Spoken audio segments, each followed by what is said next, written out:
வணக்கம் நண்பர்களே, எல்லாரும் எப்படி இருக்கீங்க? வாங்க டியூப்பிங் எப்படி பண்ணலாம்னு பார்ப்போம். முதலில் டிராயிங்கை நன்றாக பார்த்து கொள்ளவும். அதில் என்னென்ன நம்ம மெட்டீரியல் யூஸ் பண்ணணும், எந்தெந்த ஃபிட்டிங்ஸு என்னென்ன பண்ணணும், அது எல்லாமே அங்கே கொடுத்துருப்பாங்க டிராயிங்கில். அதை சரியாக நம்ம பார்த்து கொள்ள வேண்டும். பிறகு நம்ம டியூப்பிங் பண்ண வேண்டிய இடத்துல ஒரு தடவை செக் பண்ணிக்கணும். ஏர்லைன் பைப்பு எங்கே வந்திருக்கு, வால்வு எப்படி எந்த இடத்துல இருக்குது. ஸோ அதுக்கு இதுக்கும் கனெக்ட் பண்ணுறது தான் நம்ம வேலை. ஏர் சப்ளை கொடுக்கணும். அது வந்து எஸ்ஓவி கண்ட்ரோல் வால்வு. அது ஆப்ரேட் பண்ணுறதுக்கு நம்ம ஏர்ல சப்ளை கொடுத்தாகணும்.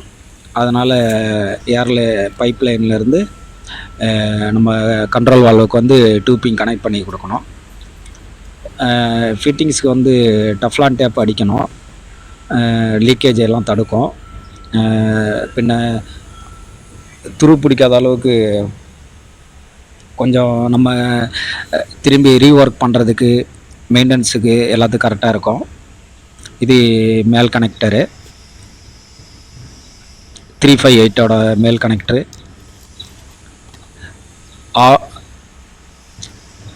½ இன்ச்சு இன்ட்டு 358 டியூப்பு.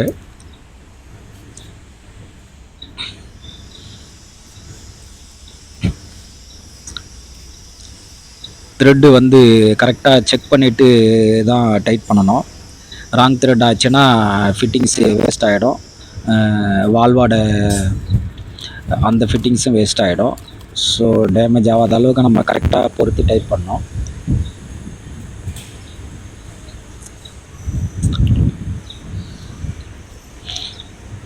டஃப்லான் டேப் வந்து ஆப்போசிட்டு அடித்தா தான் நம்ம டைட் பண்ணுறது கரெக்டாக இருக்கும். ஒரு சைடு டைட் பண்ணோம்னா ஒரு சைடு சுற்றினோம்னா டைட் பண்ணும்போது அது வெளியில் வந்துடும். அதை நம்ம பார்த்துக்கணும்.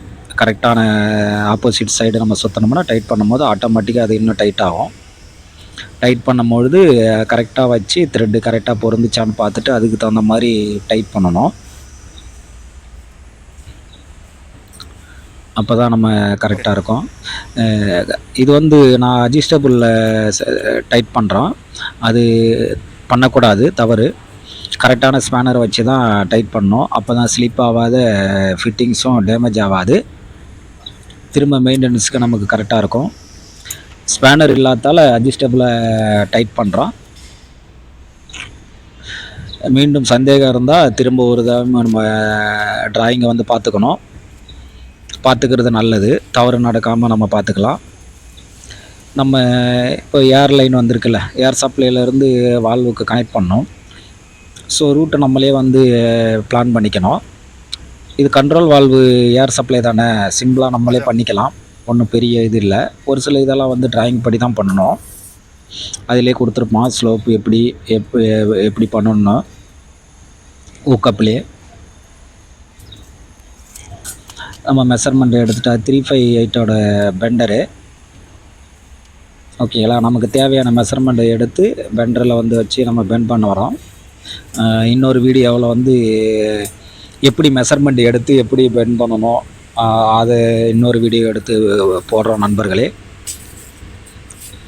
ஓகேங்களா, பொசிஷன் கரெக்டாக வச்சு அடித்தோம்னா நமக்கு அந்த வலி தெரியாது, பேலன்ஸ் பண்ணுறது தெரியாது, ஈஸியாக பெண்ட் பண்ணுற மாதிரி இருக்கும். கரெக்டான பொசிஷன் வைக்கலன்னா ரொம்ப ஹார்டாக இருக்கிற மாதிரி இருக்கும். பெண்ட் பண்ணுறது கொஞ்சம் கஷ்டமாக இருக்கும். அதனால் இது பெண்ட் அடிச்சுட்டு ரைட் ஆங்கிள் வச்சு செக் பண்ணணும் 90 கரெக்டாக இருக்கான்ட்டு. பெண்டு 90 கரெக்டாக இருந்தால் தான் டிகிரி எல்லாம் கரெக்டாக பார்க்கணும். நமக்கு 2-3 பெண்டு டியூப்பில் வருதுன்னா நம்ம கன்ஃபியூஸ் ஆகிடும்ல, நமக்கு சந்தேகம் ஏற்படும், தவறு நடக்கும். பெண்ட் அடிச்சுட்டா திரும்பி ஸ்ட்ரைட் பண்ணால் அது டியூப் வேஸ்ட் ஆகிடும். அதனால் வந்து இந்த மாதிரி ஒரு கம்பி எடுத்துக்கணும். சேம்பிளுக்கு நம்ம பெண்ட் பண்ணி வச்சுக்கணும். ஸோ அதை பார்த்து நம்ம பெண்ட் பண்ணிக்கிட்டால் நமக்கு ஈஸியாக இருக்கும். நமக்கு சந்தேகம் வராத அளவுக்கு நம்ம பார்த்துக்கலாம். தவறு நடக்காமவும் நம்ம இது பண்ணிக்கலாம். ஏன்னா டியூப்பு வேஸ்ட் ஆகும்.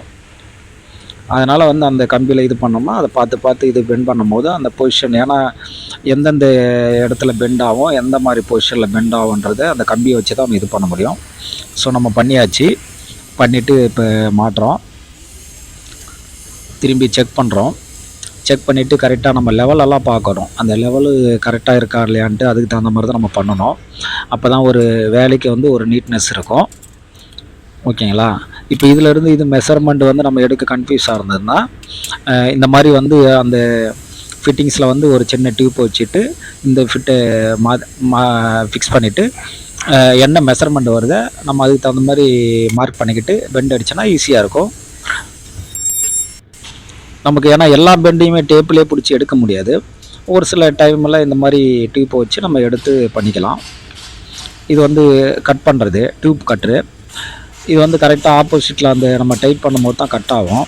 அதுவும் கரெக்டாக பார்த்துக்கணும். ஒரே டைமில் ஃபுல் டைட்டு கொடுத்து நம்ம டைட் பண்ணோம்னா டியூப்பு கட் ஆகாது. அது ஒரு மாதிரி டைட்டாக இருக்கும். அதனால்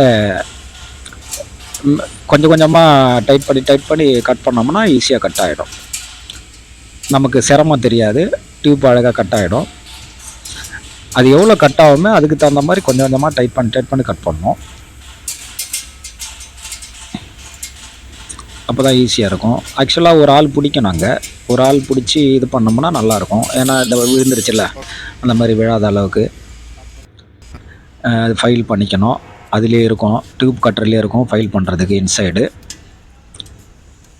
ஓகேங்களா? திரும்பி அது கரெக்டாக அந்த உள்ள 2 பெருள் இருக்கும் ஃபிட்டிங்ஸில். அந்த 2 பெருளில் கரெக்டாக உள்ளே பொருந்துதான்ட்டு பார்த்துக்கணும். ஏன்னா நம்ம செக் பண்ணாத டைட் பண்ணோம்னா பெருள் வந்து டைட் ஆகிடுச்சுன்னா அப்புறம் வேஸ்ட் ஆகிடும். ஸோ லெவல் செக் பண்ணிக்கணும். டியூப்பு 2 எண்டுலேயும் வந்து அந்த முனைப்பகுதியும் கரெக்டாக உள்ளே போயிடுச்சாலும் செக் பண்ணிவிட்டு தான் அப்புறம் டைட் பண்ணணும். அந்த பெருள் அப்போ தான் கரெக்டான டைட் பண்ணணும். ஒரு டைம் நமக்கு டவுட் இருந்துச்சுன்னா திரும்ப அந்த இதை ஃபிட்டிங்ஸை வந்து கழட்டி பெருள் கரெக்டாக 2 பெருள் கரெக்டாக இருக்கான்னு பார்த்துக்கிட்டு டைட் பண்ணுறது நல்லது. ஓகேங்களா? வால்வு இப்போ இது பக்கத்துலேயே மெக்கானிக்கல் பைப் லைன் வந்து வால்வு கொடுத்துருக்காங்க, பால் வால்வு.